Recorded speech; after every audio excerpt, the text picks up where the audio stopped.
Sabi na po talaga ang pambabarumbado po, ang pagsasanggano-sanggano nitong China sa atin.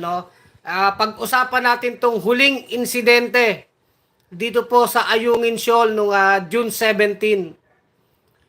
Kung saan mga kabunyog, mga kababayan, talagang nakakagigil, nakakagalit po.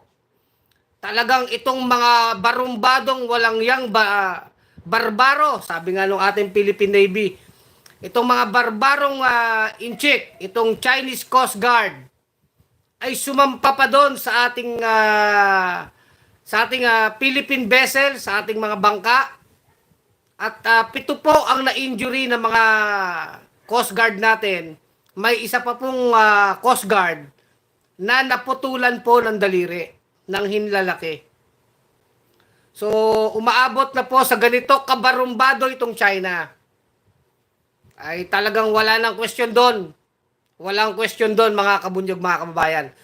Ngayon, napapansin natin, itong mga senador na mga hunghang, sabi natin mga hunghang, mga hudas, yung maraming mga senador, nag-e-epal-epal po ngayon, nagpapasipasikat.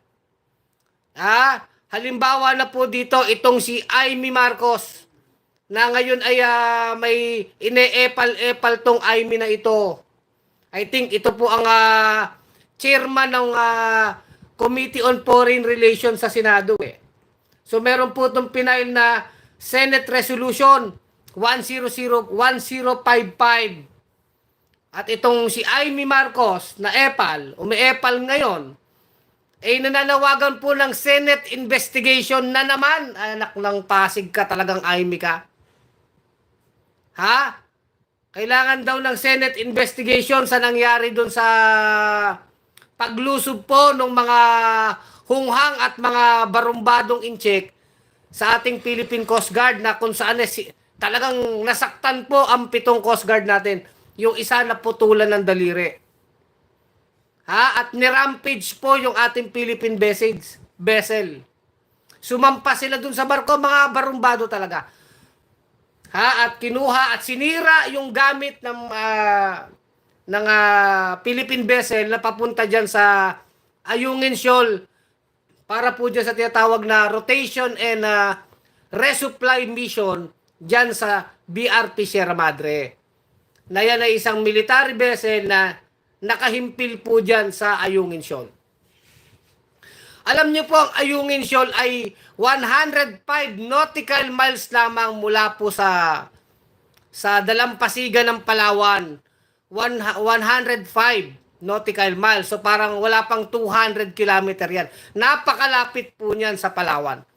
At ang layo-layo po niyan sa China. Ewan ko ba sa mga hunghang na mga inchik na ito, itong gobyerno ni Xi Jinping, na talagang napakabarumbado, walang paggalang sa batas, walang paggalang sa international law. Ayan, talagang nasabi na natin lahat. Napakabarumbado nitong China. Ayan po talagang Ayungin Shoal, napakalapit niyan sa Palawan. Napakalapit. Ngayon, itong si Amy Marcos na epal, na hindi mo maintindihan ito, nananawagan po ng Senate investigation na naman. Uubusin na naman nila ang oras, ang pera ng taong bayan, ang resources. Investigasyon na naman. Hindi na kailangan ng investigasyon dito, Amy Marcos. Sabi nga dito, in aid of legislation. Kitang-kita na ng buong mundo. Samantalang itong si Amy Marcos, nahimod puwet kay Duterte. Noong panahon na nabuking itong secret deal ni Rodrigo Canor Duterte sa China, secret deal po na nadulas yung bunganga ni Butanding Roque, na Bulgaryang secret deal na yan. Dapat itong si Amy, pinatawag na, nagpush silang mga Dutards na mga senador, pinatawag si Canor sa Senado. Wala po pinoprotektahan ng hudas Tapos ngayon, nagmamagaling. Ito ang nakakalungkot dito. Dalawa ang problema ng Pilipinas. Dalawa. With regards po sa West Philippine Sea, mga kabunyog, mga kababayan. Una, siyempre, yung Grabe-grabing pambabarumbado pagsasanggano ng China. Talagang given na yan. Walang galang itong China na ito. Talagang kukulo ang dugo nyo. Pag napanood nyo yung video, pinaligiran po yung ating Philippine vessel. Yung sinasakyan po ng ating Philippine Coast Guard. Humanitarian po yun Ibig sabihin, magdadala ng pagkain, pang-supply doon sa BRP Sierra Madre. Hindi pa nga military yan Di ba? Ngayon, hinaharang yan ng China. Dati, wina-water cannon lang tayo. Ngayon po, makita nyo meron pong palakol, inaambahan yung ating Philippine Coast Guard. May palakol pong hawak itong walang iyang mga inchik na ito. Yung Chinese Coast Guard. Meron pa silang nilabas na mga patalim, mga knife na malalaki. Napakawalang hiya at napakadami pong doon. Pinaikutan po. At winasak po, sumampa sila doon sa sinasakyan ng Philippine Coast Guard. Winasak po yung mga inflatable boats doon. Winasak, binutas nila. Nilaslas po nila. Yung mga navigational equipment doon sa ating Philippine vessel, sinira po nitong mga hudas na ito. Kaya ewan ko kung ano pang magandang relasyon ang makikita natin dito sa China. Kasi ang nagsasabi lang naman dyan, na yan ay mga kaibigan, itong hudas na sila Duterte Yan sila Amy Marcos, si Bongo, ito mga senador na to, maka Duterte, maka China ito. Amy Marcos, itong si Bongbongo, si Tumbongo, itong si Robin Padilla, yang mga Duterte senators na yan ay mga maka China. Ngayon, dapat dito kasi from the start, yung sa secret deal pa lang, pinatawag na si Roque o si Duterte. Yan, si Canor, talagang sa kanila yan Hindi nila pinatawag sa Senado. Tapos ngayon, Amy Marcos, mananawagan ka ng investigasyon na naman ng Senado. Para saan pa ang investigasyon? Hunghang ka. Naputulan na ng daliri yung isang Pilipino. Tapos sabihin mo, Senate investigation pa. Samantalang po, nung nananawagan po si Senador Risa Hontiveros, nadali na po itong kaso sa UN General Assembly. Hindi naman sinusuportahan itong mga hunghang na mga hudas na mga senador na ito. Sabi ni Tolentino ngayon, tong Tolentino na to, epal din to Epal din to, palibasa, tatakbo na naman Hudas din po itong Tolentino na to. Ikaw Tolentino, hudas ka din. Sabi niya, i-convene na daw ni Marcos Jr. ang National Security Council. Ngayon mo lang naisip yan? Bobo ka. Hudas kayo. From the start, suportado nyo sa Duterte na hudas na nakipagkutsaba dyan sa China. Tapos bigla ngayon, mag-e-epal kayo dito. Isa kayo sa mga dito dahilan kung bakit nagkaganyan ng China. Dahil alam nila, galit na po ang taong bayan. Ito na po ang resulta. Ng pagiging agresibo ng China na dulot po ng mga panghuhuda sa atin ng ating mga naging opisyal ng gobyerno. Nasaan yung Robin Padilla na yun ngayon? Ngayon sasabihin nyo, Senate investigation. Ano pang magagawa ng Senate investigation nyo? Marami sanang paraan dito para i-pressure ang China. Marami pong paraan. Pinaliwanag na yan ng mga expert nila Justice Antonio Carpio, nila Jay Batumbakal, kung nanonood kayo. Diplomatically, economically, madami. Pero anong ginawa ng mga senador na ito? Wala nga silang strong statement Dapat dito, nagsasama-sama yung mga senador. Kinokondena namin itong ginawang barbaric act of China. Ganun dapat Dapat dinadala na sa UN General Assembly kahit daw nandun pa yung China. Sabi nga ni Risa Hontiveros, dalhin doon sa UN. Magkaroon na tayo ng mga economic sanction. Ibaba na po natin ang level ng ating relasyon sa China. Yung sinasabi nila Justice Carpio, di ba? Yung full diplomatic relationship, consulate na lang. 'Di ba? Ibaba natin yung level ng relasyon. Madami po eh. Pero ngayon po, ginagamit pa to ng mga hudas na mga senador para sa politika. 'Di ba, mga kabunyog, mga kababayan? Ako galit na galit ako. Hindi lang sa China. Talagang galit tayo sa China. Kay Xi Jinping. Dahil talagang hindi na mapagkakatiwalaan ng China. Kumbaga sa kapitbahay, wala na. Bumagsak na po yung kahit yung civility. Sabi nga ni Senator Risa Hontiveros, hindi na lang to territorial dispute. Hindi na po lang sa territorial dispute. Human rights. Human rights, paglabag po sa karapatang pantao dahil po yung supply mission ay humanitarian mission yon, ang dinadala doon pagkain ng ating mga naka-istasyon dyan sa BRP Sierra Madre. Pagkain, tubig, kumot, o ano pa man. Pangangailangan ng tao. Hindi naman yan military na maglalagay na doon ng military base or so, kung ano-ano. Wala pang ganun eh. Humanitarian supply mission pa lang yun eh. Rotation and resupply mission lang. Ganito na po ang attitude ng mga barumbadong Chinese na ito. Na dapat nga din talaga sa parte ng gobyerno, may matigas, matibay, matapang talagang statement. Ako, naiinggit nga ako sa mga bansang kagaya ng Indonesia o yung Taiwan. Naririnig ko pag nag-i-speech yung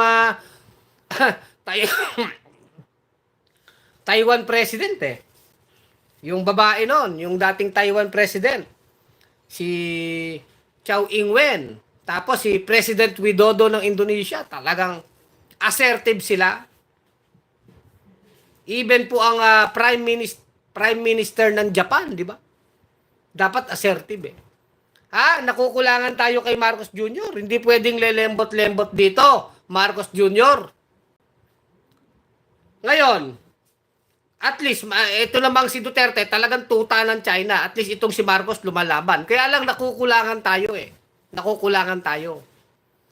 Kasi masyado ng garapal eh. Sobrang garapal. Ano pa bang ibang word sa garapal? Yung mas makapal sa garapal. 'Di ba? Ngayon, itong itong mga senador natin. Halimbawa, itong si Chis Escudero. Anong sabi ni Chis Escudero dito? Ano na naman ang sabi mo, Chis? Sabi dito may sinasabi dito last Thursday, Senate President Francis Chis Escudero said the Senate would seek a full briefing from the Department of Foreign Affairs. Anak ka ng tipaklong ka. Dapat kayo, may full assessment na kayo dyan, Chis Escudero. Ewan ko ba? Although tama yon, may full briefing kayo sa nangyari nung June 17. Pero once and for all, bakit iintayin nyo pa bang may mamatay na Pilipino dyan? O talaga bang inutil na wala na kayong ibang naisip na paraan? Once and for all, puro kayo politika dyan sa Senado. Ang nakikita lang po natin dyan na talagang maayos, si Risa Hontiveros na noon pa, nananawagan na dali na yan sa United Nations. I-expose na tong China. Manawagan din sa iba-ibang mga bansa na may same claim dyan po sa Southeast Asia Sea. Ayokong tawaging South China Sea yan eh. Huwag nating tatawaging South China Sea yan. Southeast Asia Sea ang tawag natin dyan. Or yung ating bahagi, West Philippine Sea. May mga claim po ang dyan. Ang Taiwan, ang Vietnam, ang Brunei, ang Malaysia, may mga claim din na binubulo din po ng China eh. Doon sa kanilang 9 dust line na hindi naman totoo.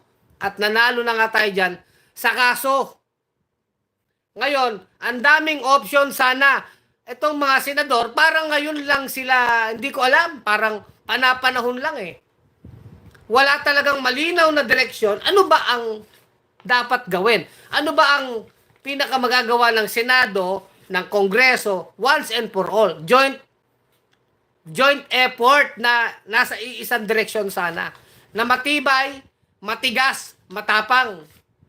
Hindi yung may nangyari ngayon, react sila. May nangyari na naman noon, may nangyari, magre-react ng konti, mawawala na naman. May nangyari na naman, magre-react na naman sila. May nangyari, investigasyon na naman. May nangyari, investigasyon na naman. Kukuda na naman si Tolentino, kukuda na naman si Escudero, epal na naman si Amy Marcos. Hanggang saan matatapos yung mga epal-epal na yan. Ang kailangan natin dito, once and for all, ano ang hakbang ng gobyerno dito? Ano yung halimbawa ngayon, naputol na yung daliri ng ating Coast Guard ba yun, or Navy? So what? Ano na? What now? Kumbaga, what now? Hindi pala so what. What now? Ano na ngayon? Ang gagawin natin. Ano yung mga parameters? Ano ang limit? Pag ito nangyari, ito na ang aksyon. Pag ganito na nangyari, ito ang aksyon. Dapat may ganun na May calibration na ng response. May scale na ng response. Depende po sa gagawin. Pero dapat 10 step ahead tayo. 24 naman ang senador. Bakit parang isa o dalawa lang ang nagtatrabaho? Nasa ng ibang senador? Ha? 317 mahigit ang mga congressman. Nasaan na kayo? Dapat nag-ano na kayo dyan Nagpapakita na kayo ng pagkakaisa. Once and for all.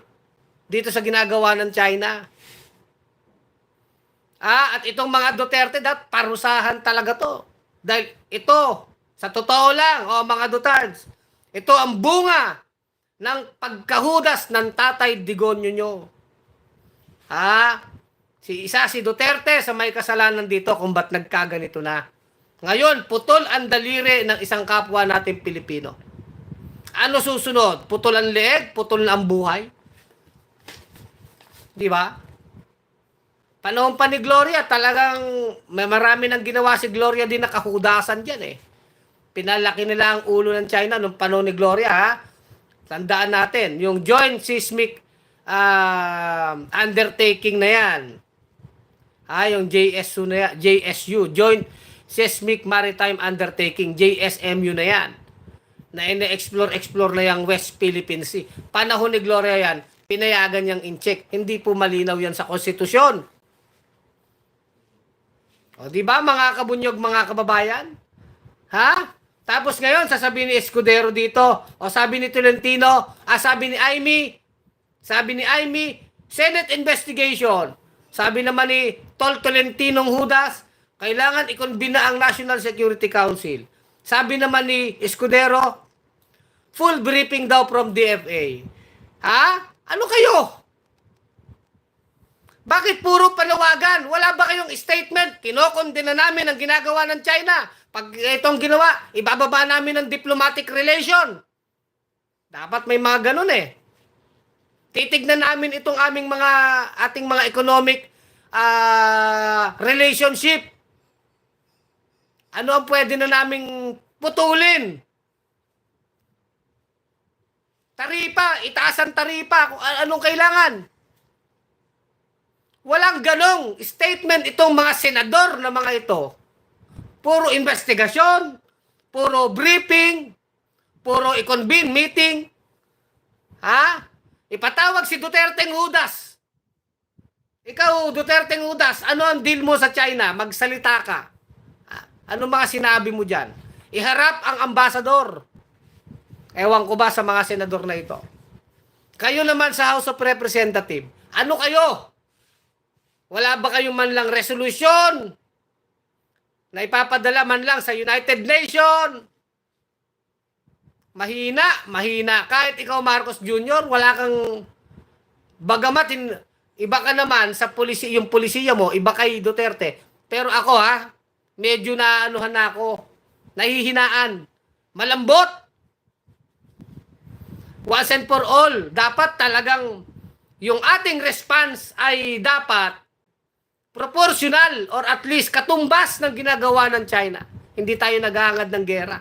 Pero maraming avenue, maraming paraan to express yung ating galit, yung ating pagkundina, yung ating gagawin dyan. Ako nga, naisip ko, to the point na China, sige, ilimit natin ang mga turista. mga turistang Chino dito. Kung ganyan, para matauhan ng gobyerno nila. Ilimit natin ang relasyon natin sa kanila. Limit. Masasaktan tayo niyan economically. Pero hanggang saan? Pag hindi tayo nagpakita dito ng ating paninindigan, sayang naman yung mga bayani natin. Madaming paraan. Ang kailangan lang dyan, mga matitino, matatapang, mga makabayan ang mamumuno. Eto na nga Tignan nyo sa Senado ngayon. Mas kaya pang ipagtanggol nung Robin Padilla na yan, yung pastor manyakol niyang si Kibuloy. Nasaan ka ng Robin Padilla ka? Hunghang ka. Nasaan na yung mga bilyar? Walang statement. Nasaan na yung mga senador? Lito Lapid, ikaw Lito Lapid. Dapat tahiin mo ng bunganga mo. Dapat may matatapang ng statement ng bawat senador dito. Mga inutil kayo. Sana makarating. Mga inutil ang mga senador. With the exception of Senator Risa Hontiveros, na talaga namang napakahusay ng ginagawa dyan sa Senado. Si Risa lang yung nakikita natin talagang matapang sa mga issue Natagal lang sinasabi ni Risa, dali na to sa UN General Assembly. May mga kokontra pang senador dyan, mga dutards. Bongo, nasan ka na? Puro kayo ayuda ng mga lintik na mga ayudang, mga pakunwaring ayuda. Para sa pangangampanya nyo. Si Sintianak Villar, Mark Villar, Lito Lapid, Bongo, Bato. Nasaan na kayo mga senador kayo? Ako naghihintay ako ng galit na statement man lang. Ay dapat itong China isuplong to sa ASEAN. 'Di ba? I-review natin ang ating economic sa kanila, ties. Reviewin na, taripa. Malawagan ng taripa, pagtataas ng taripa. Pagpasok ng kanilang produkto, limitahan. I-review ang mga government contracts na may kaugnayan sa China. Manawagan sa international community, meron bang ganyang mga statement to mga senador? Itong IME na to. Ang gusto lang, Senate investigation, pulpul. Ito na mga eskodero na to, full briefing daw. Mga play safe na yun, mga duwag na hindi mo maintindihan Wala. Si President Widodo, nung subukan yung pumasok kayo, sabi ni President Widodo ng Indonesia, pag pumasok yung vessel nyo sa aming territorial waters, pasasabugin namin yan. Ganon. Or tignan nyo yung speech po ng presidente ng Taiwan o Japan. Yan. Sa Pilipinas. Robin Padilla, anong gusto mo? Magbablog ka? Mga hudas kayo. Nakakagalit kasi galit na tayo sa China. Wala tayong maasahan sa ating mga senador. Wala ba magsasabi? I-invoke namin ang Mutual Defense Treaty. Ang 1951 Mutual Defense Treaty sa United States, kung ganyan. Kami mananawagan. Dapat ganun walang tigas Subiri, nasan ka na? Lito Lapid, sino pa ba mga senador dyan? Grace Po! Nasaan na si Grace Po? Kaka-bad trip kayo. Wala, narinig nyo? Walang statement. Nasaan na? Grace Po, sino pa? Mga inutil kayo, mga senador kayo. Pero pagdating sa politika, kampi-kampiyan, magagaling kayo. Sa totoo lang po, mga kabunyog, mga kababayan. Ako talaga, nag-iintay ako ng mga statement talagang matatapang, strong. Wala akong marinig sa mga senador.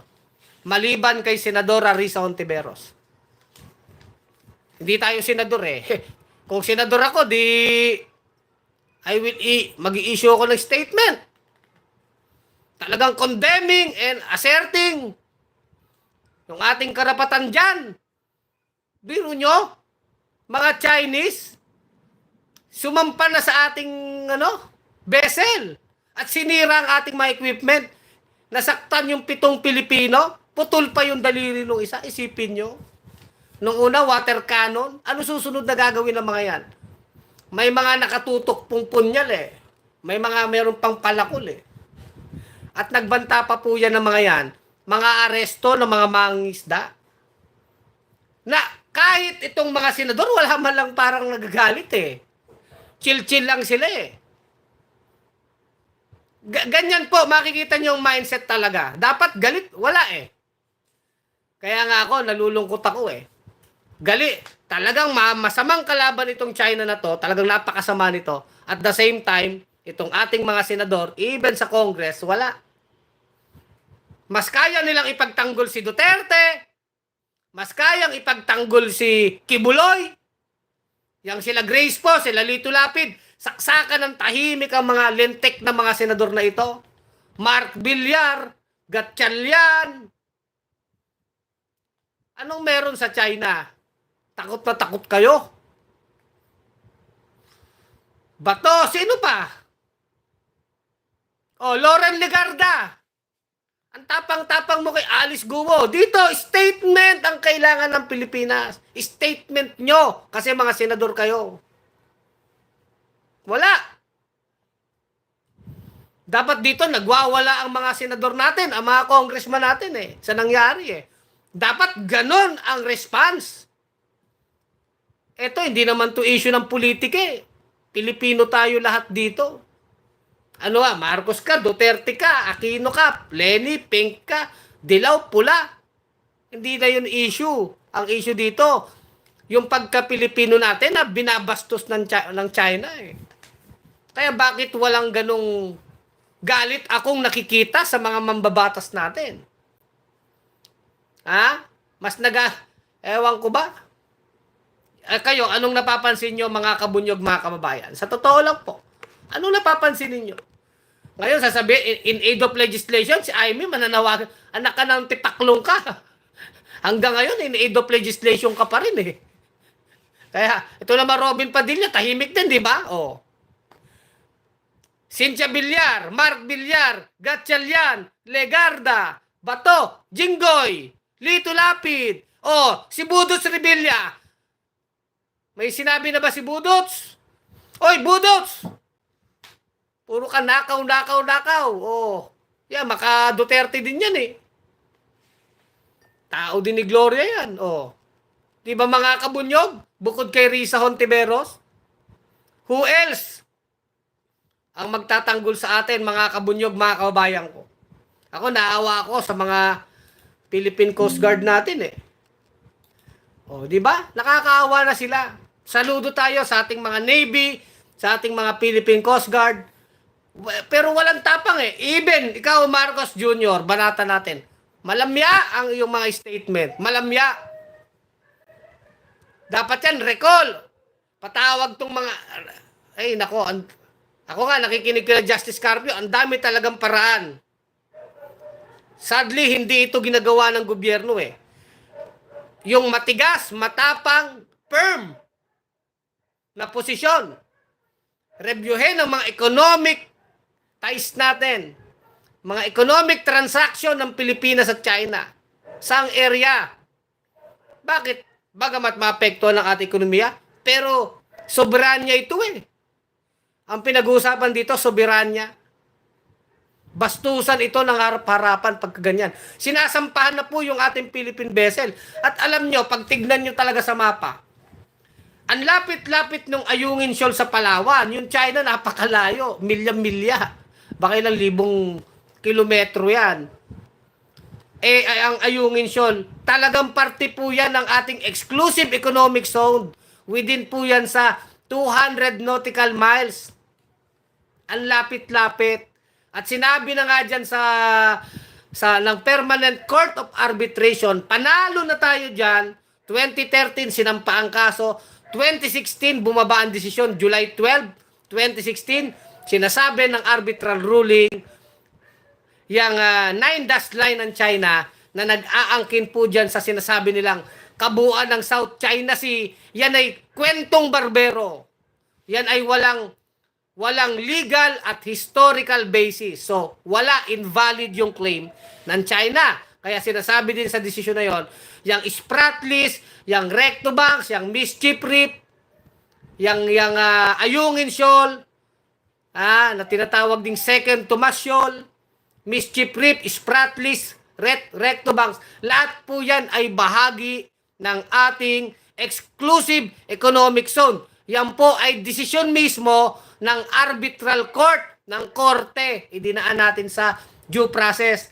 Panahon ni Pinoy, idinaan sa tamang proseso sa Permanent Court of Arbitration at nanalo tayo sa kaso. Nanalo po. At yan ay isang international law. Ang basihan ay isang international agreement na pinirmahan din ng China. Ano yung international agreement na yon? United Nations Convention on the Law of the Seas, UNCLOS. Pirmado ng Pilipinas, pumirma ang China. Agreement, kasunduan, ano ang relasyon, patakaran dito sa ating mga karagatan. O ngayon, kung may dispute, ibigay sa korte, sa Permanent Court of Arbitration. Nangyari yan. Pero bakit hindi kinikilala ng China itong hukuman, itong tamang proseso, itong international law, batas international, at itong kasunduan na kanila namang pinirmahan? Diba? Hindi nila kinikilala. Ang liwanag ng mga facts. Sobrang liwanag pa sa buwan. Maliwanag pa sa sikat ng araw. Kitang-kita ito ng buong mundo. Pero itong si Judas na si Duterte, ang panalo ng Pilipinas, ang soberanya ng Pilipinas, kanyang tinraidor ang mga Pilipino. Pinagkaluno ni Judas Duterte ang panalo ng Pilipinas, ang karapatan ng Pilipinas dyan sa China. Oh. At yan yung pinangahawakan ng China. At ito namang mga inutil na mga senador na ito, kada may mangyayari, react konti. May mangyayari, investigation. Ano ba talaga mga senador? Ano ba talagang isang buo, maliwanag, iisang direksyon? Mag-formulate na ng isa, buo talaga na direksyon, response, ano ang mga strategy, magtulungan na. Wala, itong mga senador na ito, si Po, si Robin Padilla, si Lito Lapid, wala. Kanya-kanyang Pag may eleksyon, ang gagaling magsalita Talagang si Risa Hontiveros lang Nakakalungkot mga kabunyog, mga kababayan. Jingo Estrada, Loren Legarda, sino pa ba? 24 yan Cayetano, si Alan Cayetano, ano ka na? Caldero. Pia Cayetano. Sa bagay, Judas din si Alan Cayetano, isa rin tong maka-China Panahon ni Duterte, ito rin ang isa sa mga Judas Diba sila ang mga may policy na maka-China? Yung magkapatid na Cayetano, Binay! Itong si Nancy Binay, may panahon na maayos-ayos to Bakit nananahimik ka, Binay? Dapat statement! Mga anak kayo ng mga tipaklong kayo. Dapat bawat senador may statement. Wala. Talagang yan, sa Congress, nasa na yan? Romualdez, wala tang kulay-kulay politika. Singilin natin tong ating mga congressman. Ba't wala kayo sinasabi? Wala, busy sa pagnanakaw tong mga congressman Wala naman yung pakialam talaga sa bayan natin kayo ng mga nanonood dito, singilin niyo yung mga congressman nyo. Hoy, congressman, bakit wala kang sinasabi sa West Philippine Sea? Maglabas ka ng statement. Yung governor dapat ng Palawan, governor ng Sambal, mga gobernador. Dapat magalit tayo dito. Lahat ng Pilipino magalit dito sa nangyayari. Palala po ng palala ito, mga kabunyog, mga kababayan. Ako gusto ko talaga magalit ang mga Pilipino. Mahalin natin yung bayan natin. Walang politika dito 'Di ba? Nakakaawa na po yung ating mga mangisda, yung ating Navy, yung ating Philippine Coast Guard dyan. Dapat maramdaman nila yung suporta ng buong Pilipinas dito. Pero lelembot-lembot ang ating mga opisyal ng gobyerno eh. Wala na yung dugo ni Rizal. Wala na yung dugo ni Bonifacio. Wala na yung dugo nila Antonio Luna. O Aldred Empalmado. Totoo yan, sir. Panay Epal, Nanay Aimee. Kaya nga eh. Epal na, kulang pa eh. Mabuti-buti sana kung ipatawag natin si Duterte. China, kinokonde. Wala silang gaya. Maka-China ka naman, Aimee. Tumigil ka na dyan. Kayo nila Bongo, Bato, Robin Padilla. Mga maka-China kayo. O si Inday Takaw, kamusta na? Pag-resign sa DepEd, may sinabi na ba? O Sara Duterte, may sinabi na ba kayo sa West Philippine Sea? Bagay, ang tatay mo talagang hudas yan. Nagpa-interview pa yan sa dito sa Global Times, di ba, na Chinese propagandist. Sa panahon na ginaganito tayo, siyempre sila Roque, pag nagmamaisog rally nga yung mga Duterte, pinaglalaban pa nila China. Ganyan po nakakasuka. Ewan ko, ba't walang hiya? Hindi talaga sila tinatabla ng hiya. Kahit na lang sa mga Philippine Coast Guard natin na ganyan ang nangyayari. Ay, ang sila Roque Duterte, ano nga asahan mo kay Sara Duterte? Eh di wala naman sasabihin sa China. Nagsalita na ba? Si Inday Takaw, mga Dutards? Wala. Nga. Oh. Kung kay Kibulo yan, pagtatanggol nila yan. Nakakalungkot po, no? Oh, sabi ni Arnel de Guzman, bago ka magsalita, alamin mo, mga senador, 24 senador, dapat nagsasalita, bawat congressman, dahil ang pinag-uusapan dito, soberanya ng Pilipinas. Ha, Arnel de Guzman? Anong alamin ko kung sinong dapat magsalita? Obligasyon nilang magsalita at kampihan ng bayan. Eh di kung yan sana nagbibigay ng mga matatapang na statement, nagdudulog na sa United Nations at nagkakaisa na yan.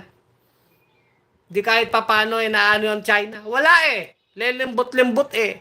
Si Grace po, tahimik. Lito Lapid, tahimik. Cayetano, naputol na yung daliri no. Wala! Kaya nga nakakaawa rin si Jay Tariela ng, di ba? Talagang matapang yung sila Jay Tariela ng Philippine Coast Guard eh. Yung ating mga Navy, saludo tayo doon. Pero itong mga politikong mga hudas na ito, wala. Anong meron sa China? Bakit natatakot kayo? 'Di ba? Kayo mga Pilipino, dapat nga sinasabi nyo, magsalita kayo, congressman, senador. Hindi natutungkol sa politika eh. Tungkol to sa Pilipino. Pilipino ba tayo? Yes! Lahat tayo dapat galit sa ginagawa ng China. Kasi Pilipino tayo eh.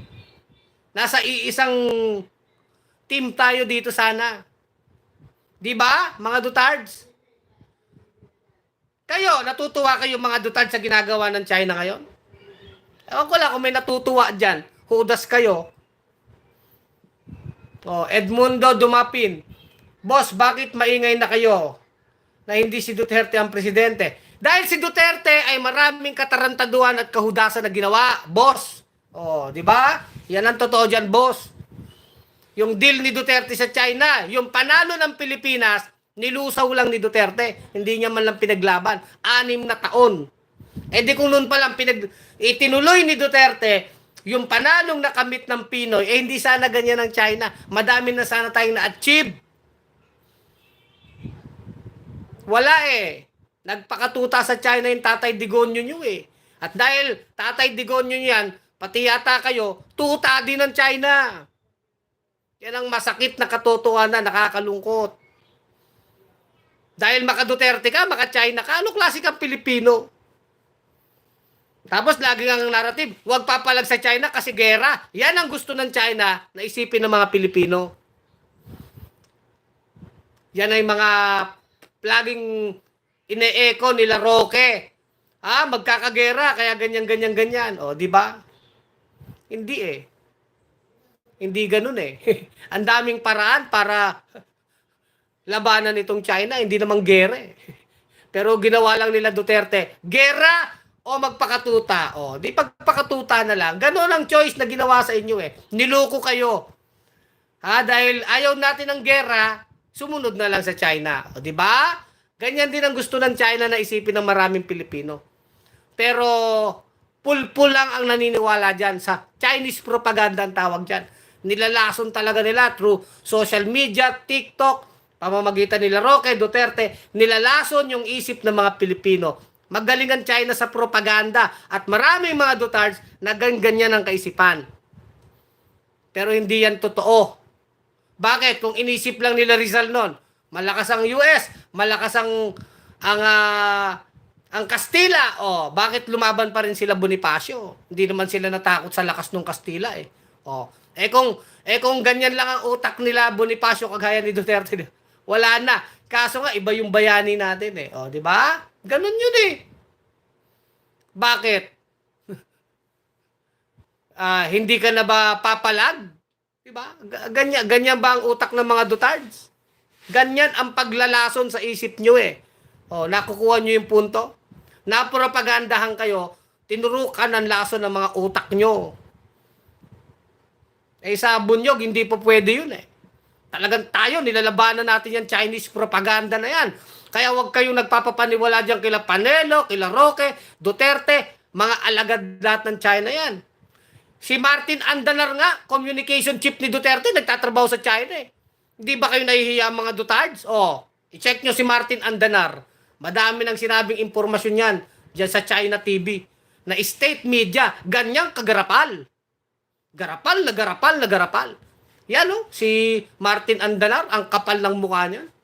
Dapat yan, ipatawag sa Pilipinas yan. National security threat yan. Kahudasan yan.